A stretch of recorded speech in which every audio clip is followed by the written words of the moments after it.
বিসমিল্লাহির রহমানির রহিম। প্রিয় এলাকাবাসী ও প্রিয় দেশবাসী এবং বিদেশে অবস্থানরত প্রিয় ভাই বোনেরা, আসসালামু আলাইকুম। সম্মানিত সুধী ও প্রিয় দেশবাসী, আপনারা দেখতে পাচ্ছেন যে আমি এখন রয়েছি দিনাজপুর জেলার ঐতিহ্যবাহী যে রেল বাজার। আপনারা দেখতে পাচ্ছেন যে অত্যন্ত পুরাতন এবং ঐতিহ্যবাহী এই বাজারটি। আশেপাশের মানুষের যে কাঁচা বাজার থেকে মাছ সমস্ত কিছুর যে চাহিদা মেটাচ্ছে এই বাজার। সম্মানিত সুধী ও প্রিয় দেশবাসী, আপনারা দেখতে পাচ্ছেন অনেক বৃহৎ একটি বাজার। আমরা দেখতে পাচ্ছেন যে দিনাজপুর সাধারণত আলু, ধান এবং লিচু এই কারণে সবচেয়ে বেশি বিখ্যাত। সম্মানিত সুধী ও প্রিয় দেশবাসী, আমরা আজকে জানবো দিনাজপুরের আলু কত করে যাচ্ছে। ভাই আসসালামু আলাইকুম। ভাই আলুর বাজার কত করে যাচ্ছে? আলুর বাজার একবারে নিম্ন 8 টাকা কেজি। 8 টাকা কেজি। স্টারিস আলু।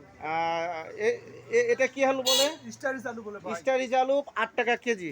সম্মানিত সুধী ও প্রিয় দেশবাসী, আপনারা বুঝতেই পারছেন যে এই দিনাজপুরের ঐতিহ্যবাহী রেল হাটে আলুর সর্বোচ্চ বাজার যাচ্ছে 8 টাকা কেজি।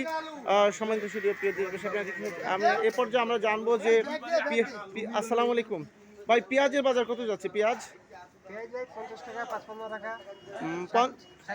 60 টাকা সর্বোচ্চ বাজার 60 টাকা। সম্মানিত সুধী ও প্রিয় দেশবাসী, অর্থাৎ 2400 টাকা মন। আপনারা বুঝতে পারছেন যে এই দিনাজপুরের ঐতিহ্যবাহী যে এই রেল বাজার দেখতে পাচ্ছেন, বড় বন্দর দিনাজপুর। আর পেঁয়াজের বাজার যাচ্ছে সর্বোচ্চ 60 টাকা কিলো এবং আলু যাচ্ছে 8 টাকা কেজি। আমি আপনাদের মাঝে আবারও আপডেট নিউজ দিয়ে ফিরে আসবো ইনশাল্লাহ। আসসালামু আলাইকুম রহমতুল্লাহ।